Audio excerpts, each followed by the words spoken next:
Respected elders, my dear brothers and sisters, in the brief few minutes that we have in this khutbah today, I would like to share some lessons briefly from the story of Yusuf alayhi salam. We all know how Yusuf alayhi salam was tested with many trials, and among the most toughest trials that he had to go through before Allah honored him was the trial and tribulation of resisting temptations. We have been sent to this world for Allah to test us. And before we were sent, our parents, Adam alayhi salam and Hawa alayha salam, they were in Jannah. After they were removed from Jannah, Allah mentions the story in Surah Al-A'raf and says, Ya Bani Adam, O children of Adam, La yaftinannakum ash-shaytan kama akhraja abawaykuma min al-jannah. Don't let shaitan deceive you, just the way he removed your parents from Jannah. Yanzi'u anhuma libasahuma, stripping them of their clothes, exposing their nakedness. Right after narrating the story of Adam alayhi salam, Allah warns us that it is one of the deceptions of shaitan and one of the tricks of shaitan that shaitan will lure us into activities that expose our shamelessness. In the story of Yusuf alayhi salam, we see that when Yusuf alayhi salam is sold as a child in Egypt, he is taken to a minister's house. And as he is growing up, Allah grants him knowledge and wisdom. And when he grows up into a fine young man, a good-looking young man with a noble character, the woman, the lady in that house, who was the minister's wife, sought to seduce him. She was a woman of beauty, a woman of power. It was very easy for Yusuf alayhi salam to succumb to his temptations, to her plot. But what did Yusuf alayhi salam do? This lady, she planned to lure, to seduce Yusuf alayhi salam. She had planned it for days. That illicit hints. She locked the doors. And one day she told Yusuf alayhi salam, she said to Yusuf alayhi salam, Yusuf, come to me. Everything was ready. It was a moment that many, those who does not believe in Allah, who does not fear Allah, would fancy. A woman of beauty, a woman of power. She is tempting Yusuf alayhi salam, not the man tempting the woman, the other way around. What does Yusuf alayhi salam do? Yusuf alayhi salam says, Ma'adh Allah, Allah is my only refuge. Innahu Rabbi ahsana mathwai. He is my master. He has been very kind to me. He has favored me in my dwelling. He has given me a very nice place to stay. He has honored me. And at the same time, he is also reminding the lady of her husband, who is the master of this house and master of Yusuf alayhi salam, because Yusuf alayhi salam was a slave. So he's saying that my master, he has honored me. I cannot betray him. He remembers Allah. Does he remember Allah because he is an angel and he has no desires, no temptations? No. He was a young man. He was a young man made of blood and flesh. He felt the natural attraction a man would feel towards a woman. But Allah reminded him of his status. وَلَقَدْ هَمَّتْ بِهِ وَهَمَّ بِهَا لَوْلَا أَن رَأَى بُرْهَانَ رَبِّهِ. She was determined, she desired him, and he would have also desired her if it wasn't for the signs of Allah that he saw. Sign of Allah that he saw. He would have also desired her. But he said, Ma'adh Allah, Allah is my refuge. He was not an angel, that's why when he resisted, and this lady, she even called her friends over. She called the other women of the town. That you have been accusing me of falling in love with my servant. Okay, come. See what you have been accusing me of.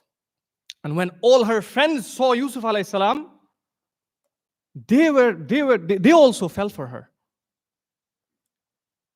And that's when Yusuf alayhi salam raised his hands to Allah and said, قَالَ رَبِّ السِّجْنُ أَحَبُّ إِلَيَّ مِمَّا يَدْعُونَنِي إِلَيْهِ. Ya Rabb, oh my master, Ya Rabb, being in prison is more beloved to me. Meaning, the woman, the lady, she threatened Yusuf alayhi salam to imprison him if he did not comply with this lady's request, with this lady's persuasion. So he says, being imprisoned is more beloved to me than to do what these ladies are planning, what these women are planning to do. And then he says, وَإِلَّا تَصْرِفْ عَنِّي كَيْدَهُنَّ أَصْبُ إِلَيْهِنَّ وَأَكُمْ مِنَ الْجَاهِلِينَ. Oh Allah, if you don't avert their plans away from me, I will fall for them. Who is saying this? A prophet of Allah is saying this. He was a human, he was a young man, he was in a non-Muslim society. He was in a situation no one else could see him on earth, what he was doing, where he is going. Is he going clubbing? Is he drinking? No one could see him. He was in that position. He was feeling weak. He said, Ya Allah, if you don't save me, I will fall for them and I will become among the jahilin. Jahilin means the one who doesn't have control. One of the meanings is the one who doesn't have control over their emotions. I will be overpowered by my emotions. And what happens after that? What happens after that? He is sent to prison. But after the years in prison, he comes out as a minister, a powerful minister of Egypt. It was because he resisted his temptations. It was because he was patient through these trials that Allah put him through, that he was raised to the throne. Could he have imagined when he came to Egypt as a slave and he entered the minister's house as a slave, as a servant, that he was going to become a minister one day? A minister who is probably even more powerful than his own owner? Could he have imagined? He could have never imagined. Allah will reward you. Allah will reward you for sacrificing for Him. Allah will reward you for having taqwa and fearing Him in ways you can't imagine. You are just praying for a promotion. You are just praying for a good job in that company. But you did not know that Allah had planned for you to own that company, to be one of the directors of that company, to be one of the ministers of that country. You did not know that. But Allah had that in plan. All Allah wanted to see was that you were patient in that moment of trial. You were patient and fearful and mindful of Allah in those days of struggle. That's what Allah wanted to see. But Allah did not show you that wrapped gift He had all throughout the time. Did Allah not plan for Yusuf alayhi salam that he was going to become a minister of Egypt before even he came to Egypt? Allah had it all planned out. But Allah wanted to test him. Allah wanted to test him to see if he was worthy enough, to let him prove himself. When Allah puts us in a moment of trial, when no one can see us, but we have to choose, do we fear Allah or do we give in to our temptations? If we choose to fear Allah in that moment, we will unlock gifts that are beyond our imagination. And when we don't do that, what happens when we don't do that? When we continue enjoying those moments, being negligent of Allah, what happens? إِنَّ الْعَبْدَ لَيُحْرَمُ الرِّزْقَ بِالذَّنْبِ يُصِيبُهُ. Rasul sallallahu alayhi wasallam says, indeed, the servant is deprived from his rizq, from his provision, because of a sin he commits.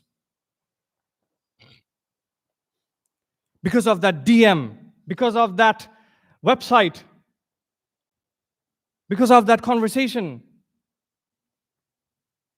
Perhaps some of us could be deprived of the barakah, of the rizq that we are looking for in everything else. We are trying our best to look for that provision in everything else other than taqwa. We are putting all our efforts in everything else. But Allah gave us the formula. وَمَن يَتَّقِ اللَّهَ يَجْعَلْ لَهُ مَخْرَجًا. Whoever is fearful of Allah, Allah will make a way out for him. وَيَرْزُقْهُ مِنْ حَيْثُ لَا يَحْتَسِبْ. And Allah will provide for him from places he did not imagine. It is not your Imam saying this. It is Allah saying this. That when you have taqwa, Allah will take care of your needs. And Allah will provide for you from places you could not have imagined. May Allah make us among the ones who are muttaqeen.